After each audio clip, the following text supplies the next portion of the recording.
Pessoal, em relação às notas do trabalho, eu tenho que verificar os resumos, né, e etc.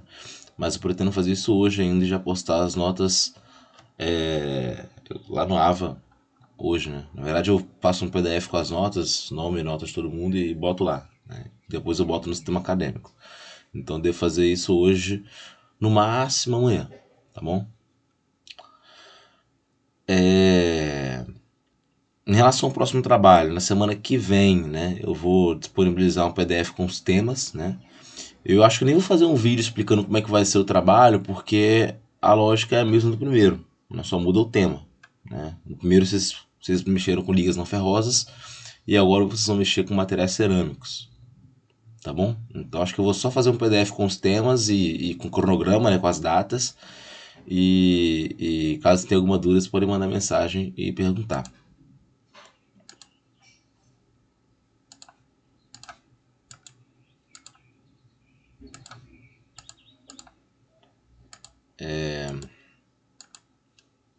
Deixa eu compartilhar aqui.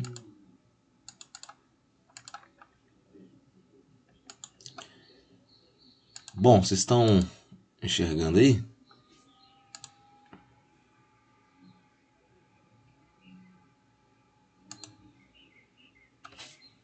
Sim. Beleza. Gente, então, né, dando continuidade à aula que a gente deu início na semana passada, né? Só voltando aqui o slide um pouquinho, lá na parte inicial. A gente começou falando sobre materiais cerâmicos, né? O tópico principal foi a questão de estruturas e propriedades das cerâmicas, né? Então, nessa primeira aula, né? Essas duas primeiras aulas a gente vai ver estruturas e propriedades, e nas outras duas, né, nas próximas 2 semanas, nós veremos processamento e aplicação. Né? Aí eu falei sobre as cerâmicas, como elas têm característica de ser materiais iônicos, né? Então fazem ligações predominantemente iônicas, né? Elas têm a questão da preocupação com a eletroneutralidade. Até mostrando aí alguns materiais cerâmicos. Né? Aí vimos como que a questão da razão entre tamanho de cátion e ânion, né, pode influenciar a estrutura da cerâmica, né, o tamanho relativo, e a magnitude da carga elétrica.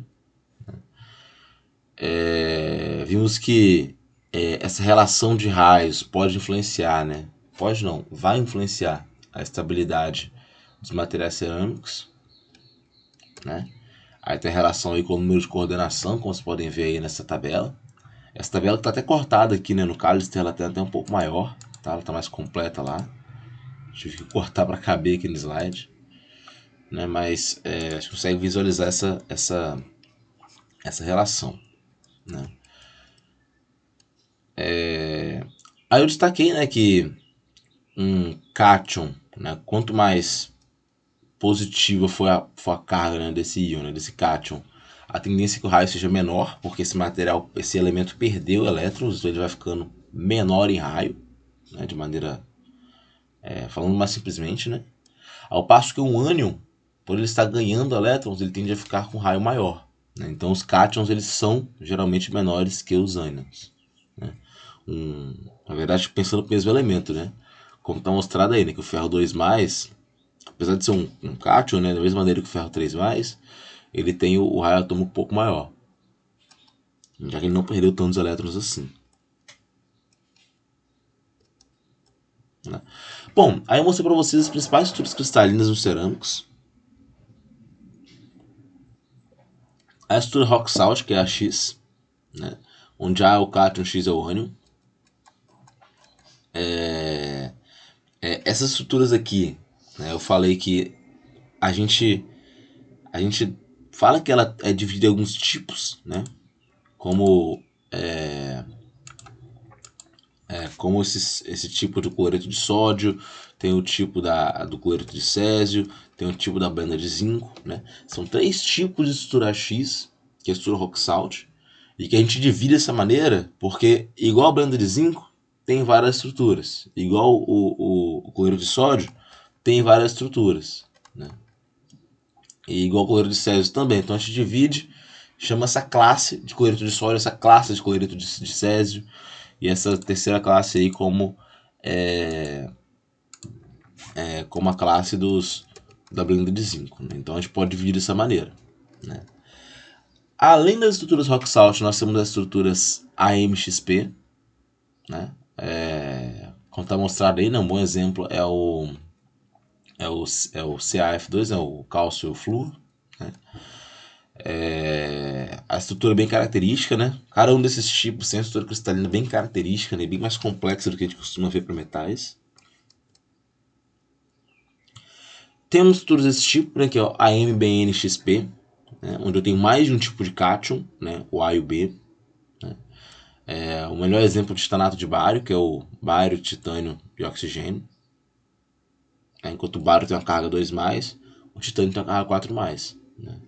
E o oxigênio vai ter uma carga 2-, só que tem 3 átomos de oxigênio. Então fica 6-. Né? E aí vai contrabalancear a carga do bário e do titânio, gerando esse equilíbrio elétrico aí. Essas perovskitas, né, que são esses materiais desse tipo, né, estruturas cristalinas desse tipo, elas têm propriedades eletromecânicas interessantes, né? Aí tem um exemplo de uma estrutura perovskita.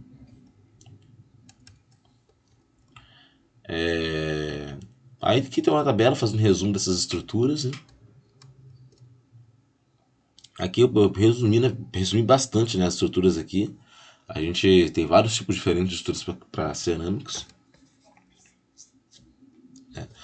Aí tem estruturas compactas, né? Como eu falei, tem posição tetraédrica e octaédrica, né? Que fala sobre os sítios intersticiais, né? O formato, né? A geometria desses sítios, né? Seja uma posição tetraédrica ou octaédrica. Mas que tudo já falei, né? Um cálculo da massa específica, né? Que é algo bem similar ao que a gente já viu lá no capítulo 3 do Kalicer lá, né? Que é basicamente a aplicação de uma fórmula. Essa fórmula é baseada em massa sobre volume, né? Só que a massa aqui é calculada em relação à massa atômica, né? O peso atômico. Né? Eu terminei a aula de semana passada falando sobre silicatos, né? Que são compostos de silício e oxigênio. Tem uma estrutura um pouco mais complexa. Tem a unidade básica dos silicatos aí, que é esse SiO4, O4 com carga negativa de 4 ainda.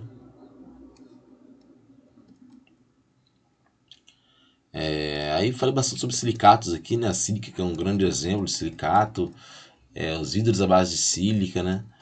Falei que eles podem ser amorfos ou cristalinos. Né? Tem algumas estruturas vítreas que podem ser formadas a partir de silicatos. Né? Então, nós temos óxidos que são os formadores de rede, óxidos são modificadores de rede. Tem alguns óxidos que são intermediários, né? Tudo ajudando para compor essas propriedades que a gente conhece já nos vidros, por exemplo. E é isso, né? Aqui tem a estrutura de um silicato, né? Várias estruturas de silicatos, já são bem complexas.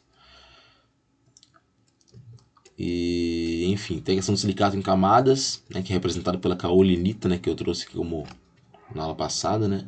O silicato em camadas. Mas é isso, gente. A nossa última aula foi até aqui. Né? Hoje a gente vai começar falando sobre carbono. Né? É importante dizer que carbono, diamante, aqui no livro do Kalicer, né, que é o livro que eu estou usando como base para esse tema, né, de materiais cerâmicos, ele traz o carbono e o diamante, né, como materiais cerâmicos. Porém, alguns livros podem trazer o carbono e o diamante como materiais avançados ou outro tipo de material, tá? Então não se assustem se vocês veem o diamante ou o grafita, por exemplo, em outra classe aí de materiais. Bom, o carbono é um elemento que vai existir em duas formas alotrópicas, né, que é o diamante e a grafita. Né? O elemento é o mesmo, só que ele está organizado de maneira diferente. Né? E também vai existir no estado amorfo. Como já adiantei, os materiais à base de carbono eles não se enquadram em qualquer um dos esquemas tradicionais para metais cerâmicos e polímeros. Né? Porém, a gente traz isso aqui porque frequentemente eles são chamados de cerâmicos. Primeiramente, em relação a esses materiais, né, a gente pode produzir com carbono. É importante falar do diamante. Né? O diamante é um alótropo metaestável do carbono. Né? Quando fala metaestável, é que ele está chegando no equilíbrio a uma velocidade muito baixa. Então ele só alcança o equilíbrio com tempos infinitos. Né? A sua estrutura cristalina é uma variante da estrutura da blenda de zinco, na qual os átomos de carbono vão ocupar todas as posições. Né? Lembrando que o diamante ele é só carbono. E cada átomo de carbono vai se ligar tetraedricamente a 4 outros átomos de carbono. Essas ligações covalentes vão ser extremamente fortes. Né? Aí nós temos uma célula unitária para um cristal cúbico de diamante, né? A estrutura mostrando. Vocês podem ver que é algo um pouco diferente do que a gente costuma ver, né?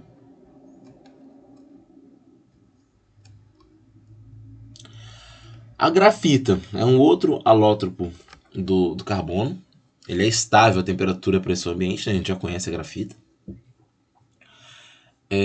Na estrutura da grafita, os átomos de carbono vão estar em vértices de hexágonos regulares, que vão se interconectar, que vão ficar em planos paralelos à base. Planos que a gente pode chamar de planos de base também.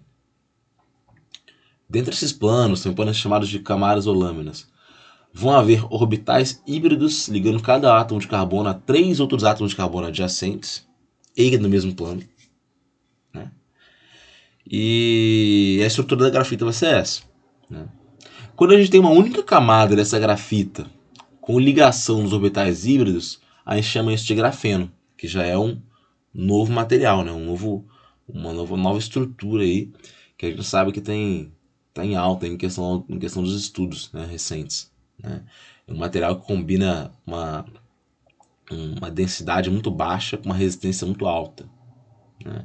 Então é um material aí que vai ter muita aplicação no futuro.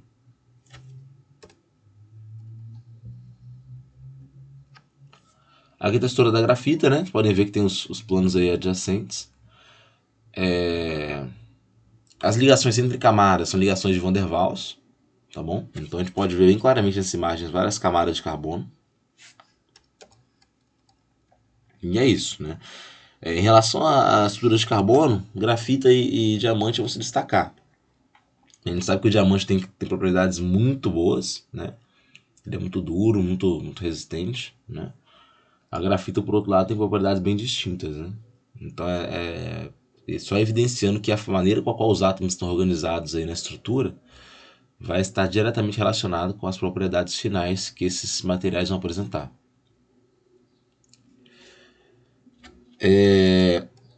Bom, vocês devem lembrar lá de Ciência e Tecnologia dos Materiais, né, que provavelmente vocês viram lá algum tipo de uma aula sobre imperfeições cristalinas, né, onde vocês viram defeitos pontuais, né, que tem os autointersticiais, as lacunas, a solução sólida substitucional.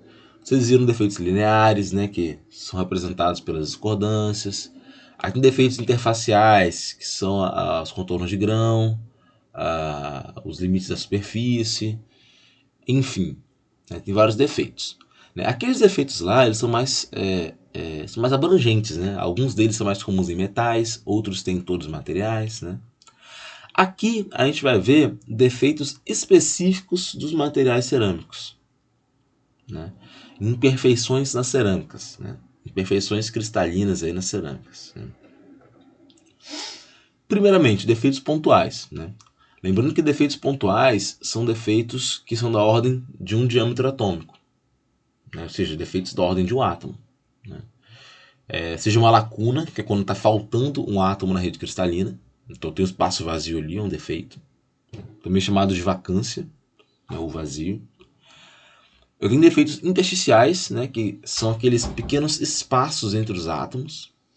Os átomos eles estão em contato aí nesse modelo que a gente trata, e entre os átomos geralmente tem um espaço muito pequeno vazio, que é o intersticial, né?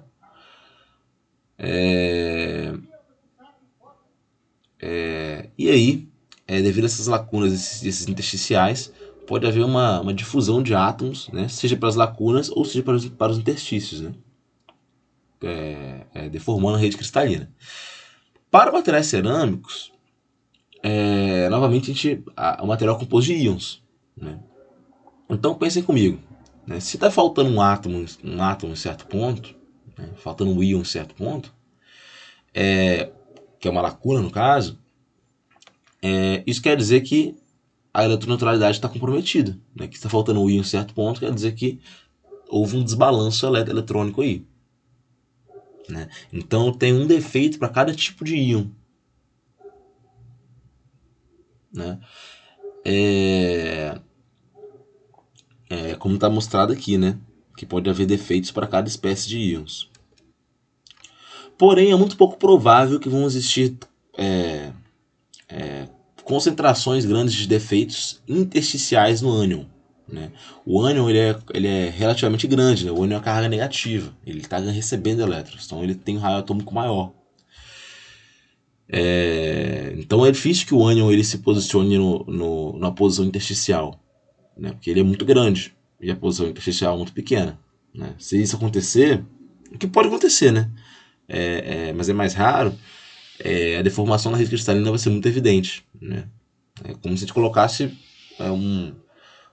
algo muito grande no espaço muito pequeno, né? Vai deformar tudo ao seu redor.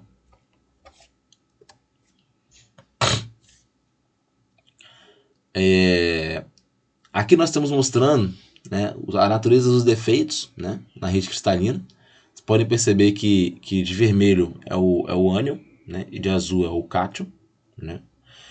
Vocês podem ver que eu posso ter vazios de ânion, né, o ânion devia estar lá, não está. Eu posso ter vazio de cátion, né, o cátion devia estar lá, não está. Eu posso ter um cátion extra em posição intersticial, como está mostrado aqui em cima, né. Aqui é só para representar esses defeitos possíveis, né. É comum utilizar a expressão estruturas de defeitos para mostrar os tipos de concentrações de defeitos atômicos nas cerâmicas, né? Os átomos vão existir aqui como íons carregados, é o grande diferencial dos materiais cerâmicos. E quando a gente pensa na existência de defeitos, a gente tem que pensar também nas condições que vão manter a eletroneutralidade do material, né? Então, o que eu falei, os defeitos vão existir, mas a gente tem que fazer ponderações para sempre manter a eletroneutralidade, né? O que acontece na prática é que para manter essa eletroneutralidade, os defeitos não podem ocorrer isoladamente, né? Então vou ter dois tipos principais de defeitos, né? Tem um defeito Frenkel, que é esse primeiro que eu vou falar aqui, e tem um defeito Schottky, né? Vou explicar cada um deles.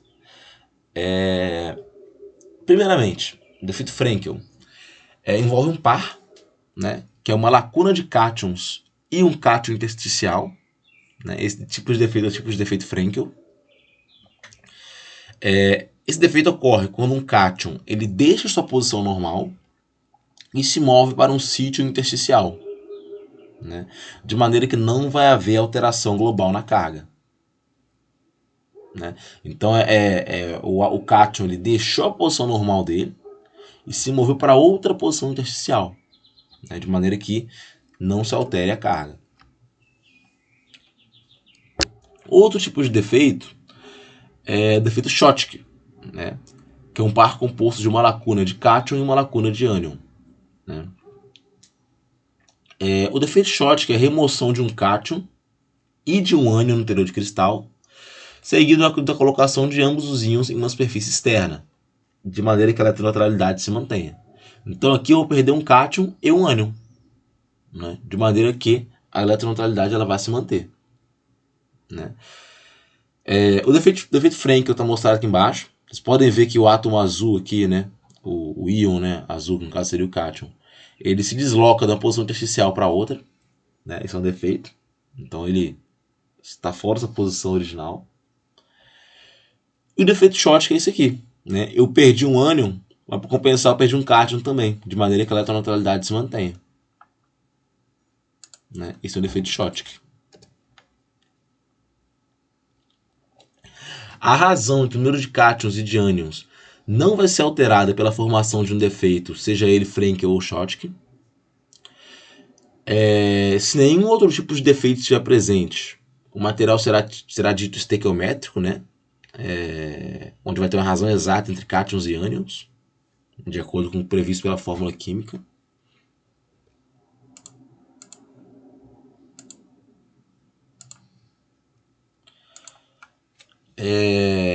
Pode acontecer uma falta de estequiometria para alguns materiais cerâmicos, onde a gente pode ter dois estados de valência para um dos tipos de íon. Né? Um exemplo é a wustita, que é esse óxido de ferro. Nesse material, o ferro ele pode estar presente com a carga 2+, ou 3+. Então é como se eu tivesse dois tipos de cátion ali. E a quantidade de íons 2+, ou 3+, vai depender da temperatura e da pressão do oxigênio no ambiente. Né? E aí, quando se forma o íon 3+, ele vai perturbar essa eletroneutralidade do cristal. Né? Eu vou ter uma carga 1+ em excesso, que deve ser compensada por algum tipo de defeito. Né? E aí, para compensar, a gente remove, se for uma lacuna, na verdade, né, de ferro 2+. Né? Ou remove-se duas cargas positivas, de maneira que haja uma compensação aí da carga elétrica. Né? Então a ideia é o seguinte: formou o íon 3+, indesejado, né? A cada dois íons 3+ que se formam, eu perco dois íons 2+, de maneira que eu mantenha a estrutura de carga 2+. Né? Não sei se ficou claro o que eu quis dizer. Né? Quando dois íons 3+ se formam, eu tenho um excesso aí de... tenho uma carga de 6+, né?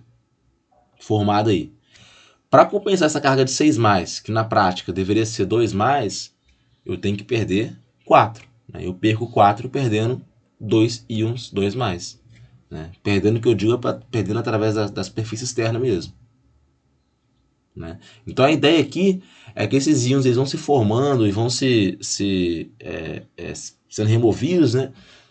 Sempre com o objetivo de manter um equilíbrio eletrônico, né? A eletroneutralidade, que a gente comenta, que a gente fala. Né? Aqui está o que eu disse, né? Se eu tenho um vazio de ferro 2+, posso ter a formação de ferro 3+, né? E vou ter um desequilíbrio de carga.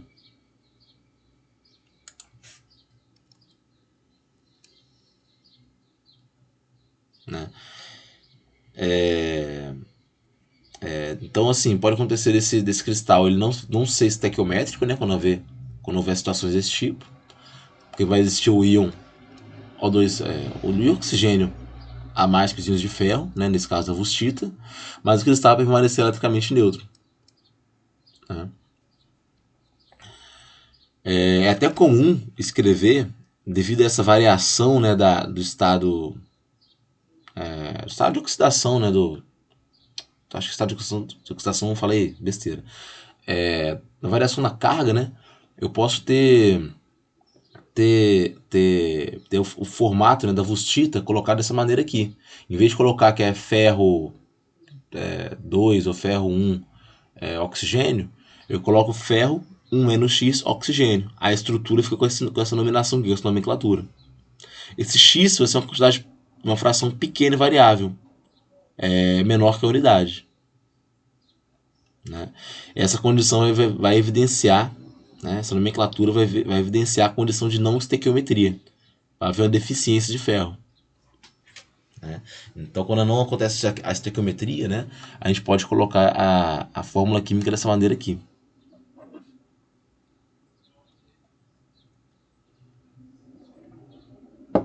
Beleza? Então, toda vez que a gente pegar uma estrutura cerâmica, né, que isso é até comum em cerâmicos, tá bom, gente? Onde eu pego lá Elemento A, elemento B, elemento C. Logo embaixo está lá 1 menos X ou 1 menos delta. É porque tem um desequilíbrio estequiométrico. Tá bom? Associado a algum tipo de defeito. Né?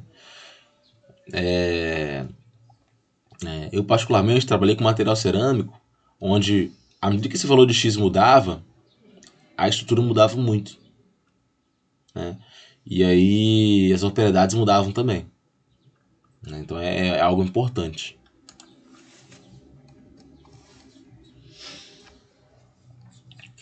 Bom, a quantidade de equilíbrio, tanto os defeitos Frenkel quanto os defeitos Schottky, vai aumentar com a temperatura.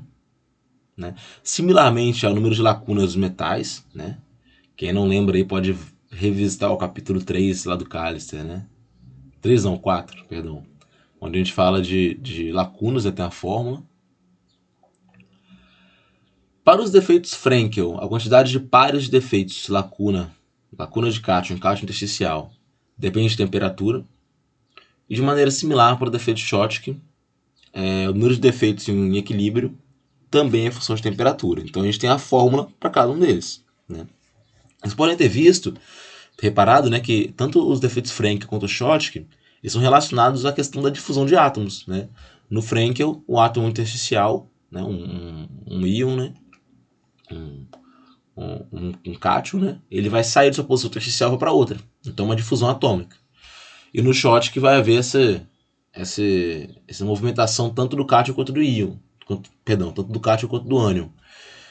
Então, os dois fenômenos, né, os dois defeitos, são associados à movimentação atômica, à difusão atômica. Né? E a gente pode calcular o número desses defeitos, né? A quantidade desses defeitos, através dessas expressões que estão totalmente relacionadas à difusão. Né? Onde eu tenho o número total de sítios como valor de n, a função exponencial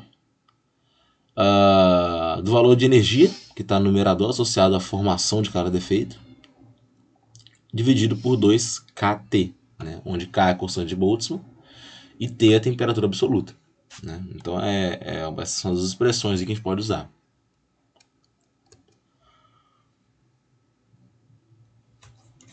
Bom, nos cerâmicos a gente pode ter impurezas também, obviamente. Essas impurezas elas podem estar intersticiais ou substitucionais. Né? Lembrando que intersticial é quando a impureza ocupa um sítio intersticial, ocupa um interstício, que é o pequeno espaço vazio entre átomos. Uma impureza substitucional é aquela que ocupa um espaço atômico comum, beleza? Substituindo o átomo hospedeiro, né, podemos dizer assim. Então a ideia é que uma impureza substitucional ela vai substituir o íon, no qual ele vai mais se assemelhar no aspecto elétrico. Né? Como eu falei, dentro de materiais cerâmicos a gente tem sempre uma preocupação com a eletroneutralidade. Então quando a gente tem a adição de alguma impureza no cerâmico, essa impureza só vai estar bem colocada em equilíbrio se ela se assemelhar no aspecto elétrico. Né? Você tem que ter uma semelhança elétrica aí.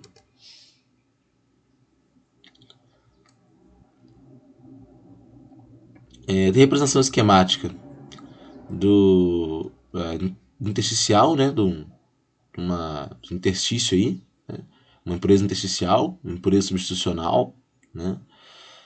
Tanto no lugar do cátion quanto no lugar do ânion, como vocês podem ver. Né? Só representando, né, aqui uma impureza atômica intersticial e aqui uma impureza atômica substitucional.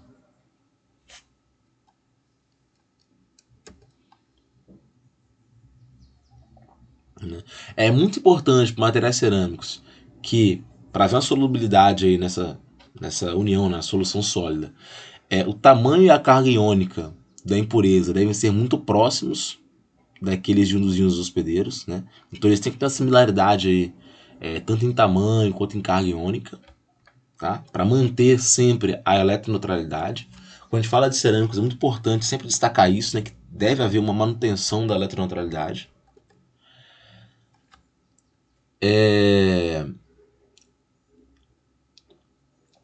Para íons de impureza que tem cargas diferentes daquela do íon hospedeiro, que ele vai estar substituindo, o cristal tem que compensar essa diferença de carga de outra maneira.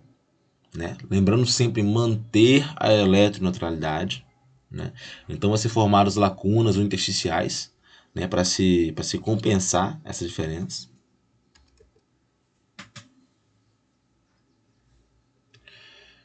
E bem, então é isso, né? Em relação à impureza é isso. Difusão de materiais iônicos, né? A difusão do material iônico é um pouco mais complicado que nos materiais metálicos, né? Uma vez que eu tenho dois tipos de átomos aí, né? Podemos dizer assim, de íons, né? Então eu vou ter movimentos de dois tipos de íons com cargas opostas, né? A difusão desses materiais acontece geralmente por meio de um mecanismo por lacunas, né? Uma transferência de carga elétrica vai estar associada ao movimento de difusão de um único íon, nesse caso. Então, o íon tem a carga associada, né? Isso é um fato. Tá? Então, quando ele se movimenta, eu posso associar isso a uma transferência de carga elétrica. Né? E aí, quando um íon se movimenta, né, para manter essa neutralidade local, outro íon com carga oposta, né, igual, vai ter que se movimentar também, né, acompanhando. Então é um movimento sincronizado, podemos dizer. Né?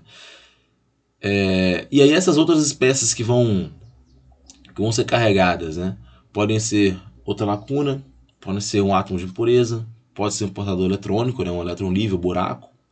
Né? Então, às vezes, a movimentação do íon acontece paralelamente à movimentação, entre aspas, de uma lacuna na rede cristalina. Dessa maneira, quando a gente fala da taxa de difusão, né, de algum íon, né, alguma espécie carregada eletricamente, eu vou ter uma outra espécie associada que vai ser carregada junto para manter a eletroneutralidade, e a taxa de difusão vai ser limitada por aquela da espécie mais lenta, né? Porque é de maneira que eles têm que andar sempre juntos. Beleza? Então, em relação à difusão, a gente tem essa limitação. Né? E quando eu falo de uma espécie de uma espécie eletrônica, né? Algo que vai contrabalancear manter essa eletroneutralidade, pode ser vazio, pode ser alguns buracos na rede cristalina que a gente chama. Tudo isso pode ajudar a manter essa neutralidade, né? E isso caminharia junto, né, nessa movimentação de mecanismo por lacunas.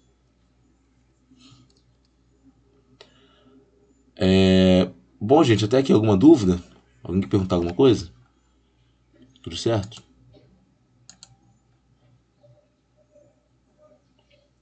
Beleza.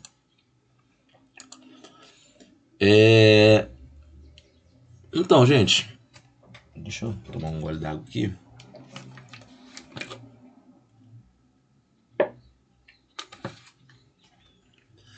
Diagramas de fases. Né? Vocês já conheceram, né, os diagramas de fases dos materiais metálicos, né, das ligas metálicas, né, o ferro-carbono, que é o diagrama mais comum, mas vocês devem ter visto também aí do bronze, né?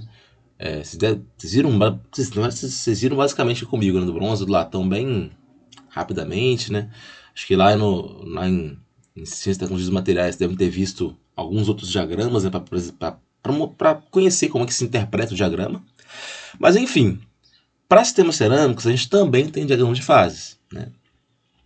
Eles são determinados experimentalmente. Né?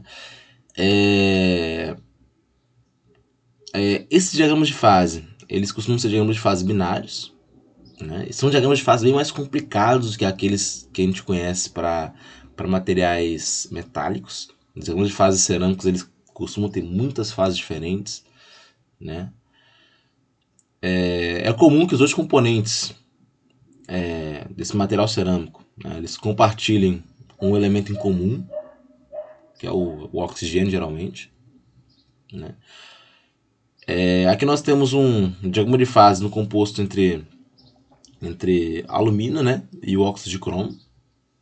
Né? A solução sólida substitucional. Podem ver o diagrama de fase aí. Os íons de cromo vão substituir os íons de alumínio e vice-versa. E nessa solução os íons têm a mesma carga e raios semelhantes. Adicionalmente, ambos compostos vão possuir a mesma estrutura cristalina. Então nós temos isso aí, beleza? Essa composição aí desses dois materiais. É só um exemplo, tá, gente, de um diagrama de fase entre dois materiais cerâmicos. Isso daí tá muito simples, né? Vocês podem ver que a faixa de temperaturas que a gente lida aqui, né, é bem maior do que de materiais metálicos, né? Que eu estou falando da formação da fase líquida bem acima de 2000 graus Celsius. Aqui eu tenho um outro diagrama de fase, né, de um óxido de magnésio, né, que é o MgO, com alumina, né. Nesse tem a fase intermediária, que é chamada de espinélio, que é esse magnésio, alumínio 2O4, que está bem aqui na região do meio, né. Vai ter uma fase de composição na qual esse espinélio é estável. A gente pode notar a solubilidade máxima da alumina no óxido de magnésio, aproximadamente 1400 graus Celsius. Né?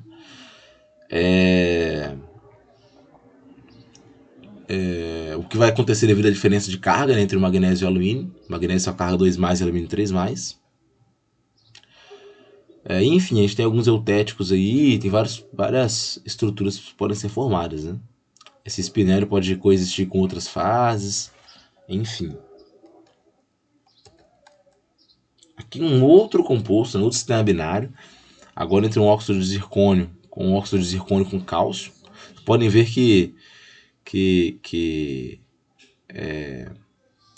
perdão, esse aqui é um óxido de zircônio e um óxido de cálcio, né? A gente pode observar que tem uma reação eutética, tem duas reações eutetoides. Vão existir fases de óxido de zircônio com 3 estruturas cristalinas diferentes. Né? Vocês podem ver que eu vou ter estrutura cúbica, estrutura tetragonal, uma estrutura monoclínica. Né? As transformações de fase podem requerer alguns estabilizantes em certos casos, né? Porque pode haver uma variação muito drástica de volume de uma estrutura para outra. Beleza? Mas aqui temos os principais exemplos de estruturas cristalinas que podem ser encontradas nessas regiões aí, né? Nesses tipos nesse diagrama de fases aqui. Vocês podem perceber que esse aqui já é bem mais complexo, né? Então, materiais cerâmicos, os diagramas são mais ou menos nesse tipo aqui. Aqui a gente tem um composto sílica-alumina também.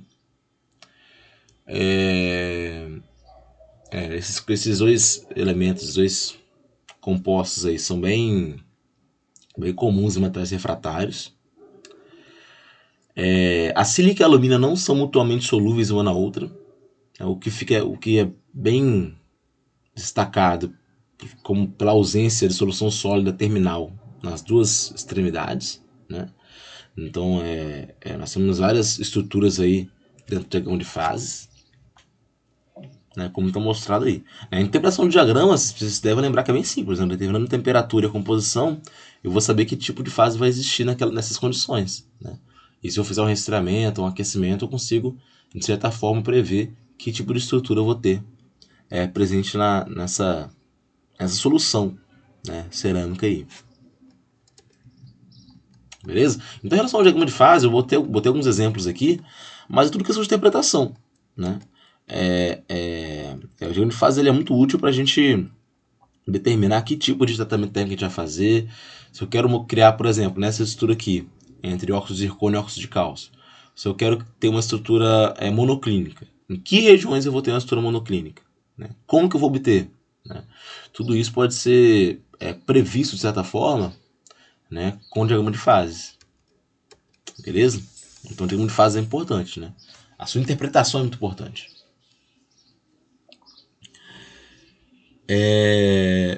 Bom, em relação às propriedades mecânicas, né?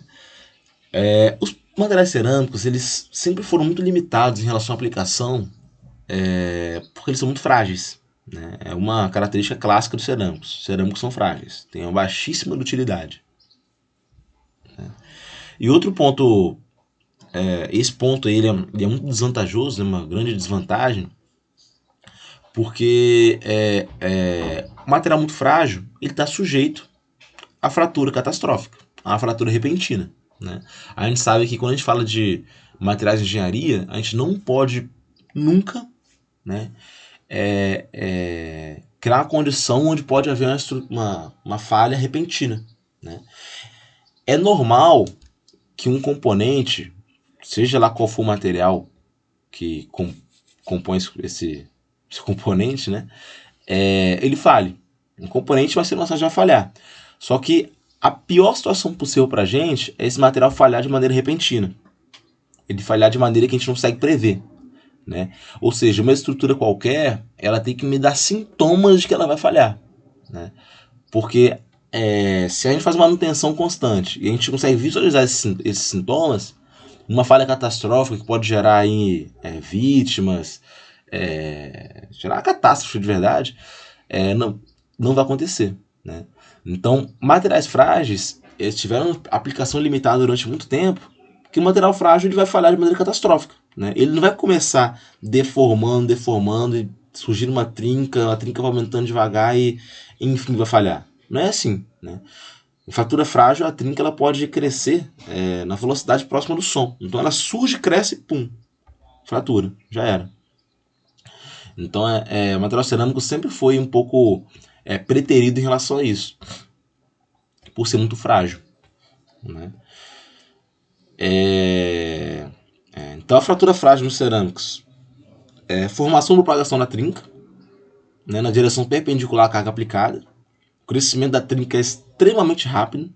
Ele pode acontecer através do contorno de grão ou pode acontecer atravessando o grão. Outro ponto que atrapalha muito é que o limite de resistência à fratura dos materiais cerâmicos tende a ser, na prática, muito menor que o teórico, né? Isso porque os materiais cerâmicos, devido à forma de produção, eles naturalmente têm muitos defeitos no seu interior, né? Esses defeitos podem surgir, né, podem agir como concentradores de tensão, tá bom? Então mecanicamente ruim nesse sentido. O grau de amplificação de tensão, né, que esse concentrador de tensão ele cria, vai depender do comprimento da trinca, né, sendo maior para defeitos mais longos e afilados.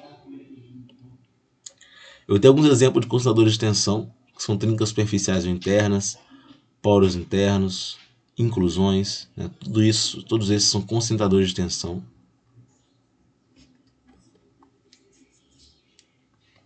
Né, todos esses defeitos aí, eles agem de maneira a concentrar tensões, né? E que pode acontecer que se a estrutura interna do material estiver num estado de tensão elevado, às vezes um esforço pequeno externo já pode causar o início de uma trinca no seu interior. E no material frágil, isso já é uma catástrofe, né?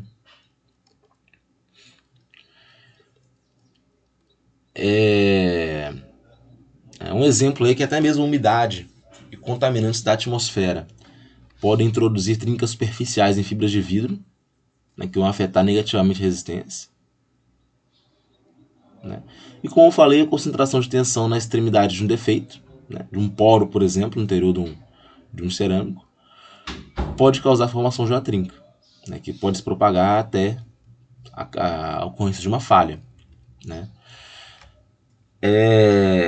É importante destacar aqui, gente, fazer a diferenciação novamente entre falha e fratura. Né? Falha e fratura são dois conceitos bem distintos. Fratura é quando tem esse rompimento do material. Né? Uma superfície vai se dividir em duas superfícies. Ele se rompeu, ele partiu, ele fraturou. Beleza? A fratura é isso. A fratura pode ser ductil, a fratura pode ser frágil. A fratura é isso. Falha, ela tem um conceito um pouco diferente. Né? A falha é quando o material, o componente, né, na verdade, o componente mecânico, ele deixa de cumprir adequadamente a sua função. Beleza? Então essa é a falha. Né? Não importa o motivo, se ele para de cumprir adequadamente a função, ele já falhou. né? Então você tem um ventilador aí na sua casa e ele funciona a velocidade fraca e média, mas não funciona a velocidade alta. Ele já falhou. Ele pode até funcionar a velocidade fraca e média, mas ele não está cumprindo a sua função da maneira que deveria. Então ele já sofreu uma falha, né? Fratura, então, é outra coisa. Se a pá do ventilador partir no meio, ele fraturou de verdade, né? O que gera confusão é que, para um componente qualquer, quando acontece uma fratura, quando alguma parte do componente se rompe, é natural que ele pare de cumprir sua função. Então, a fratura, ela causa falha, né? Porém, para ocorrer a falha, não necessariamente existe a fratura, né? Outro exemplo, a resistência de chuveiro, resistência elétrica. Vamos supor que a resistência ela para de funcionar, né? Ela não fraturou, ela não se rompeu em duas, mas ela parou de funcionar. Ela perdeu a capacidade de esquentar a água. Não ocorreu fratura, mas ocorreu a falha, né? Então é importante fazer essa diferença, porque muitas vezes aqui a gente fica repetindo falha, fratura, e pode ficar perdido um pouco esse conceito, essa diferença, né? É importante a gente distinguir bem isso, beleza? Tanto que, outro exemplo, pode ser que eu tenha uma situação onde dentro do material eu posso ter um constador de tensão, uma pequena trinca, uma micro trinca no seu interior, né? Essa microtrinca ela pode simplesmente não interferir no funcionamento do material, né, do componente. Então ela, apesar de ter uma trinca interna, eu não tenho uma falha. Mas se essa trinca começa a crescer e gera uma fratura, aí eu vou ter uma falha de fato, né? Beleza? Para medir resistência à fratura, nós usamos o conceito de tenacidade à fratura, né, que é a capacidade de absorção de energia pelo material.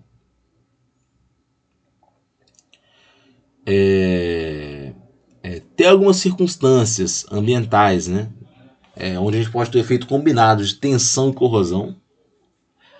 Isso a gente chama aí de corrosão sob tensão, né, e em alguns casos aí a gente pode ter também o que a gente chama de fadiga estática, né, ou fratura retardada, que é quando o material cerâmico, no material cerâmico a trinca propaga bem lentamente, quando a tensão é de natureza estática. Então é algo que pode haver sim.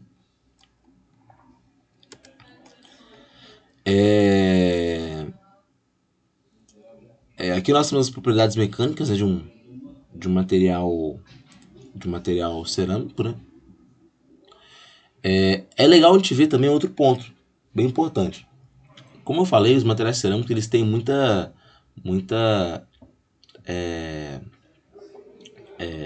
defeitos internos, né?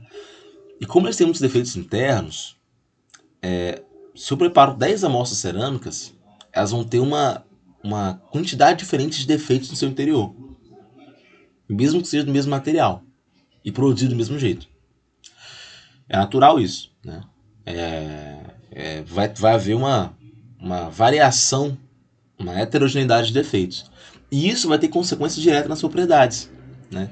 Então, quando a gente pega o mesmo material, separa em 10 amostras e faz vários testes, ensaios para determinar as propriedades mecânicas, a gente vê que essas propriedades vão variar bastante, vão variar entre uma faixa de valores, né? Devido à existência de muitos defeitos. Esses defeitos serem bastante heterogêneos, né?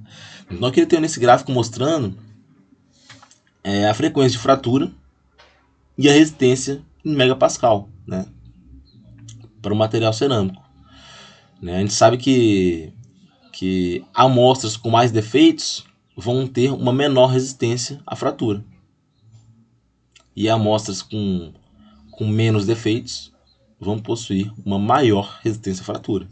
Então, quanto mais defeitos tiverem no material, pior são as propriedades mecânicas, de maneira geral, né? E aí vem uma questão bastante interessante, né? As amostras com maior volume, elas são mais suscetíveis a defeitos, né? Por quê? Como eu falei, o defeito ele ele está distribuído de maneira bem aleatória na estrutura. Quando tem amostra muito grande, é natural que ela vai ter mais efeitos, né?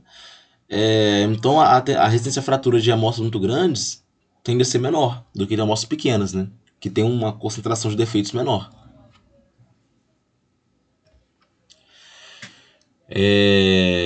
Então os efeitos eles produzem, eles têm um papel bem importante quando a gente vai estudar as propriedades mecânicas de materiais cerâmicos.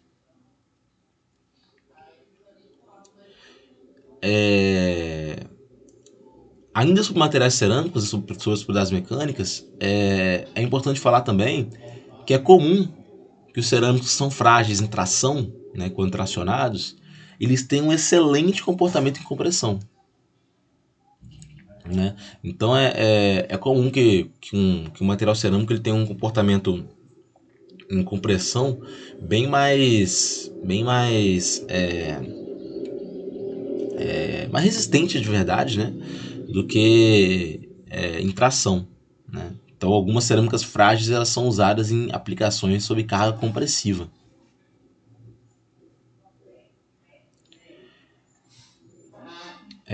Como eu falei, devido aos defeitos, né, eu vou ter uma grande dispersão de dados de resistência à fratura.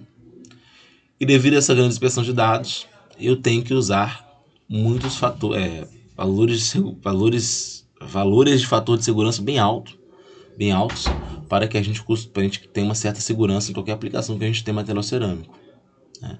Os dados eles se dispersam muito, então eu tenho que ter altos valores de fator de segurança, né? Lembrando que fator de segurança é aquela relação, né?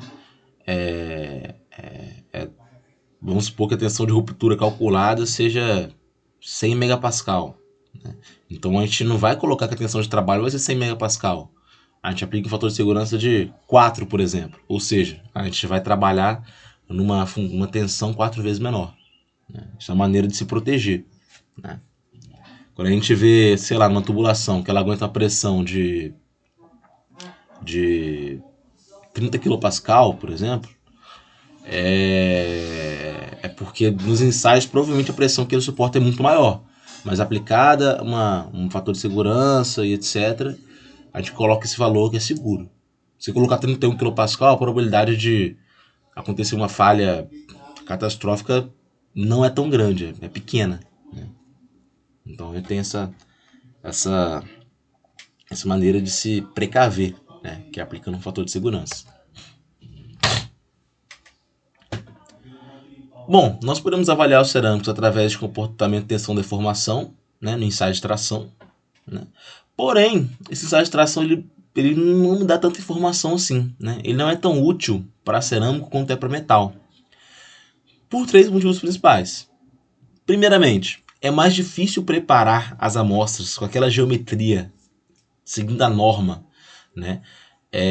Para ensaio de tração é mais difícil fazer essa preparação, né, já que são materiais mais frágeis. É difícil fixar materiais frágeis sem fraturar esses materiais, é outro ponto relevante.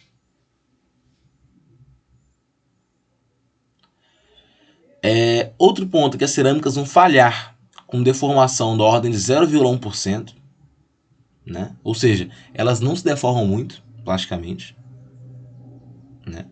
E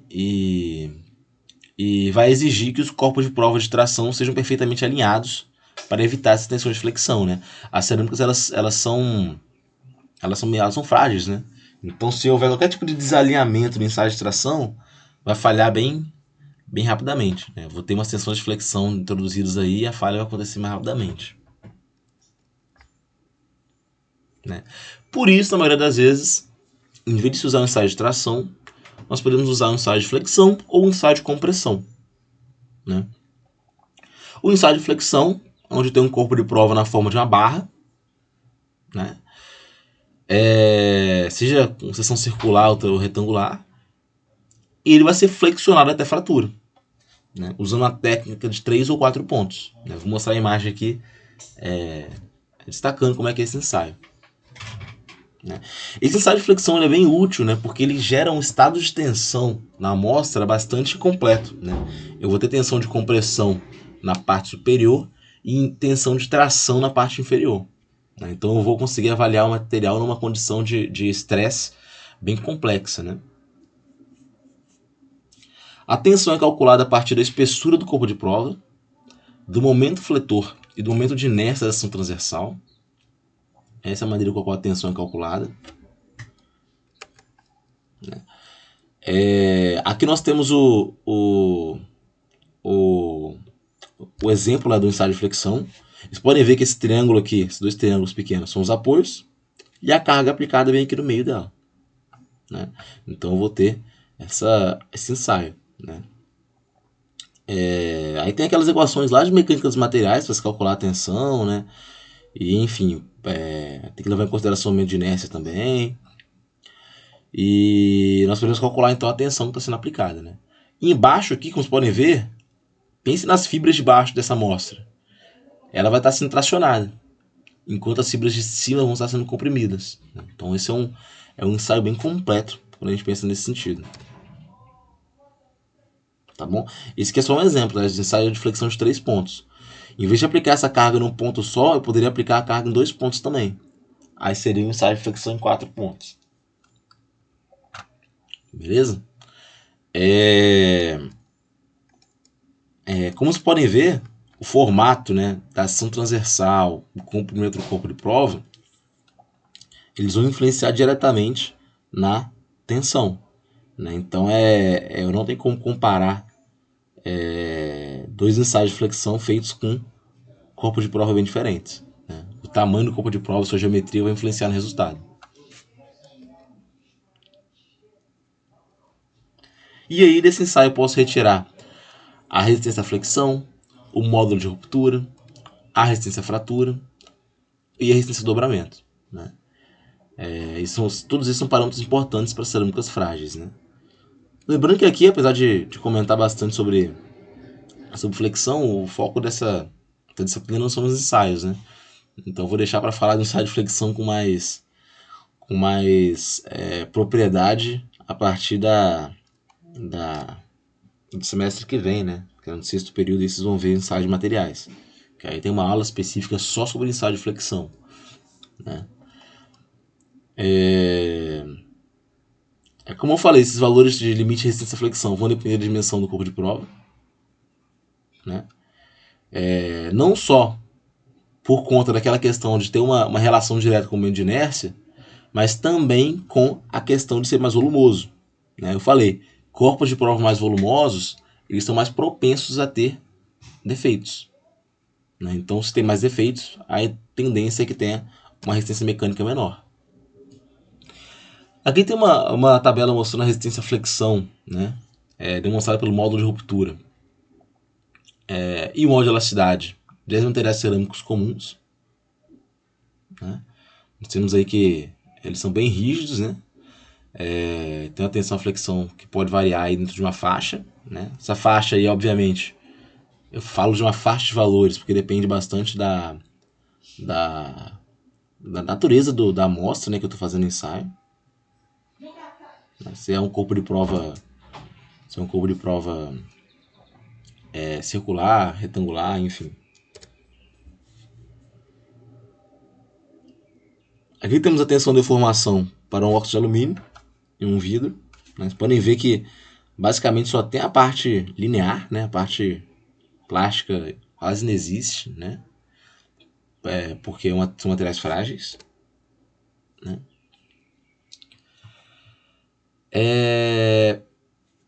Da mesma maneira que em metais, né, a deformação plástica nos cerâmicos ela vai acontecer devido à movimentação de discordâncias, né?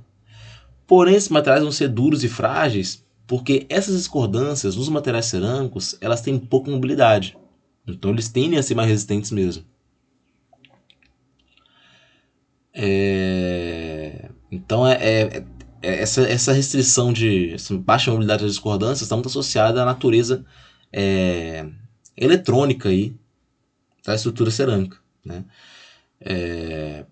Em certas direções que pode acontecer o deslizamento, os íons com a mesma carga vão estar próximos uns dos outros, o que vai dificultar essa movimentação, né? Repulsão eletrostática, força de Coulomb.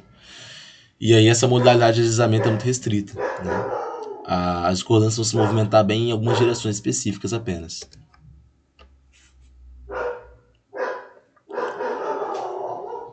Em cerâmicas amorfas, a deformação plástica acontece através de escoamento viscoso, né? Da mesma maneira que pelo qual líquidos se deformam. A taxa de deformação é proporcional à tensão aplicada. Então isso é algo comum de cerâmicas amorfas, né? Cerâmicas cristalinas e cerâmicas não cristalinas têm um mecanismo de deformação plástica diferente.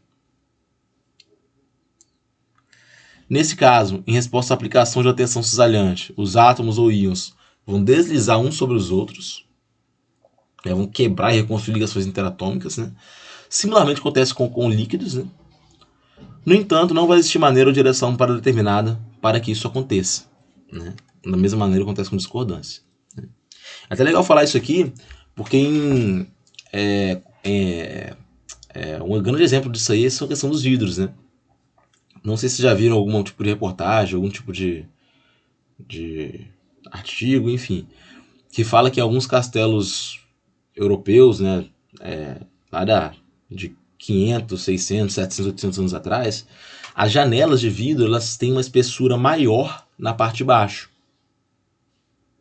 né, na parte de baixo, como se o vidro fosse escorrendo e acumulasse na parte de baixo ao longo do tempo. Não sei se já ouviram falar disso. E muita gente, né, às vezes fala que é porque o vidro na verdade é um material líquido. Só que não é bem assim, né? Acontece que o vidro é uma cerâmica não cristalina. E o material não cristalino ele pode apresentar um escoamento viscoso, similarmente ao que acontece com o líquido, né? Um líquido tem uma certa viscosidade, vocês conhecem bem lá de mecânica dos fluidos, né? Mas o que acontece é isso, né? Por ele não ser cristalino, né? A deformação plástica acontece no escoamento viscoso. E ao longo do tempo, né, como é o caso de vidros de castelos lá da Idade Média, esse escoamento vai acontecendo bem devagar, né? Similarmente ao que acontece com líquidos. E aí a parte mais de baixo dos vidros vão ficando bem mais grossa, mais espessa do que a parte fina, a parte de cima, né? Dando a impressão que o vidro está escorrendo para baixo. Só que é apenas o escoamento viscoso devido à própria questão da gravidade, né? Nos materiais amorfos, os átomos não estão tão ligados assim, né? Tão bem ligados assim, né? Tanto que esse escoamento acontece similarmente ao que acontece com o líquido, onde os átomos também não têm essa ligação tão forte quanto nos sólidos. Beleza? E para finalizar, gente, a aula de hoje, é importante falar de porosidade, né? Eu acho que é intuitivo a gente pensar que a porosidade ela vai deteriorar as propriedades mecânicas dos materiais, né? É comum, primeiramente, que a gente tenha porosidade em produtos cerâmicos, que são fabricados com metalurgia do pó. Isso é comum. Tá? Então, quando a gente produz... A gente vai falar isso nas aulas seguintes, né? Método de produção. Mas a metalurgia do pó ela tem uma certa porosidade associada. Ela gera porosidade, né? É claro que tem métodos aí de compressão isostática que a gente pode ter uma porosidade bem pequena. Mas a porosidade vai existir. A porosidade ela vai influenciar negativamente nas propriedades elásticas e resistência mecânica, né, do material. A gente pode ver como que o módulo de elasticidade cai com o aumento da fração de porosidade, né, como está mostrado no gráfico. Com a medida que aumenta a porosidade, a rigidez vai caindo. Né. Resistência à flexão cai também com o aumento de porosidade. Né. Então, assim, resistência mecânica do material é totalmente comprometida quando tem uma porosidade muito alta. Né. Outro ponto legal de se falar, gente, é que muitas vezes a gente fala o material ele tem 70% de porosidade. Acho que é fácil de entender isso, quer dizer que 70% da estrutura dele é poro. Né? Falando bem grosseiramente. Né? Acho que é fácil de entender isso. Porém, isso pode ser falado de outra maneira também.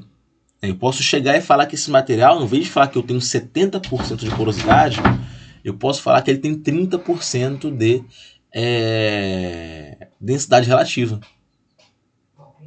Então, em vez de olhar do ponto de vista da porosidade, eu olho do ponto de vista da densidade relativa. Então, se eu falo que o material tem 10% de porosidade, eu posso falar que ele tem 90% de densidade relativa. Né? Essa densidade relativa, na verdade, ela vai ser a razão, né, entre a densidade medida na prática do material e a densidade teórica, né, aquela densidade que a gente calcula através da ligação atômica. Vocês aprenderam lá no capítulo 3 do Callister. Né? Então, o quanto que essa densidade prática se distancia da densidade teórica. Para se medir a densidade, né, ou a porosidade de materiais cerâmicos, aí, nós temos alguns métodos. Né? O mais famoso deles é o método de Arquimedes. Né? Onde, assim, resumidamente falando, eu vou medir a massa da minha amostra seca, eu vou molhar minha amostra, deixar ela imersa dentro da água por um tempo, e vou medir novamente a massa. Eu vou ter uma noção, então, do quanto de água penetrou nesses poros. Né? E aí eu vou pesar novamente e ver a diferença de massa dela molhada pela seca, para eu saber o quanto de massa de água está lá dentro. Sabendo a massa da água e sabendo a densidade da água, eu consigo saber o volume da água. Então eu consigo calcular o volume da água que entrou pelos poros. Consequentemente, consigo achar o volume dos poros. Né? Então é uma maneira de se estimar a porosidade. Né? Porém, esse método não é tão efetivo assim, porque muitas vezes o material cerâmico ele pode ter poros fechados. Né? Então esse poro fechado ele não vai entrar água. Então eu não vou estar contabilizando ele. Então quando a gente fala de materiais cerâmicos, a primeira coisa a se fazer quando a gente está produzindo, ou está estudando, é ter a noção da densidade relativa ou da porosidade. Né? Seja por Arquimedes ou por outros métodos. Né? Hoje em dia a gente pode usar métodos de análise de imagens, né? Que é tirar várias imagens da microestrutura, onde a gente consegue identificar os poros, e fazer uma medição, por exemplo, com 50 imagens, eu meço a porcentagem de poros naquela estrutura. E aí, fazendo ao longo de várias imagens, eu consigo ter uma noção da porcentagem de poros dentro da estrutura da estrutura do material. Né? Enfim, a porosidade tem um efeito negativo sobre a resistência à flexão por duas razões principais. Primeiramente, os poros vão reduzir a área da ação transversal, através da qual uma carga é aplicada. Né? Então a gente pode pensar aí que redução de área implica no aumento de tensão. Então é algo negativo, vai reduzir a resistência à flexão. E os poros vão atuar também como concentradores de tensão. Né? O poro pode ser o ponto de início, né, de formação de uma trinca. Beleza? Em relação a materiais cerâmicos, a dureza deles, né? A gente já sabe que eles são materiais mais duros, né? Porém são bem frágeis, né? Então medir a dureza de material cerâmico é uma tarefa um pouco complicada. Né? A gente sabe que dependendo do grau de carga que a gente aplica na superfície, aquela carga aplicada para se medir dureza já pode ser suficiente para começar a trinca. Né? Então devemos escolher bem o penetrador e a carga aplicada. Por causa disso, ensaio Rockwell e Brinell não são usados, não costumam ser usados para materiais cerâmicos, né? Porque eles podem causar um trincamento severo. Por outro lado, a dureza é geralmente calculada usando microdureza, na verdade, né? Método de microdureza, que é o método Vickers e Knupp, onde eu tenho uma carga bem pequena aplicada, né? E o penetrador aí na forma de pirâmide, né? E geralmente de diamante, ele consegue fazer essa análise. Aqui temos a dureza Vickers e Knupp para 8 materiais cerâmicos comerciais, né? Diamante, carbeto de boro, óxido de alumínio, né? Vocês podem ver que o diamante é muito mais alto que todos eles, né? muito embora os outros também sejam bastante altos, né? E enfim, né? E tem esses valores de cerâmicos aí, de dureza aí. Beleza? Então, gente, a nossa aula de hoje foi isso. Alguém aí tem alguma dúvida, alguma pergunta? Não?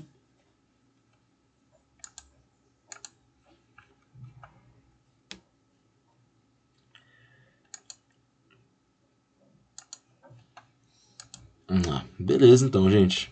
Show de bola. Então é isso, gente. A partir da próxima aula, né, nas próximas 2 semanas, como eu já falei aqui, terminei esse slide de estrutura e propriedades. Eu vou trazer nas próximas aulas processamento e aplicação, né, como que a gente produz as cerâmicas, onde elas são utilizadas, né, os tipos de cerâmicos, né, vidros, cerâmicas à base de argila, os refratários. Eu tenho várias cerâmicas diferentes, são produzidas de formas diferentes. Né, a gente vai ver isso com mais calma nas próximas aulas, tá bom? E é isso, né? É importante vocês verem que o que eu estou dizendo aqui nas aulas e tentem correlacionar com o que vocês podem. Tentar lembrar, né, com o que vocês podem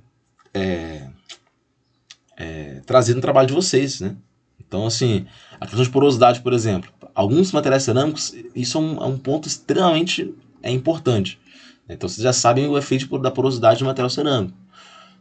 Muitas vezes vão pesquisar alguma dado sobre o material, como eu falei, pode não vir porosidade, pode vir densidade relativa. O que é isso? Para que serve? Enfim, né, entender isso aí vai ajudar até a entender mais e explicar melhor a cerâmica do trabalho de vocês. Né? Beleza? Eu vou encerrar aqui a gravação.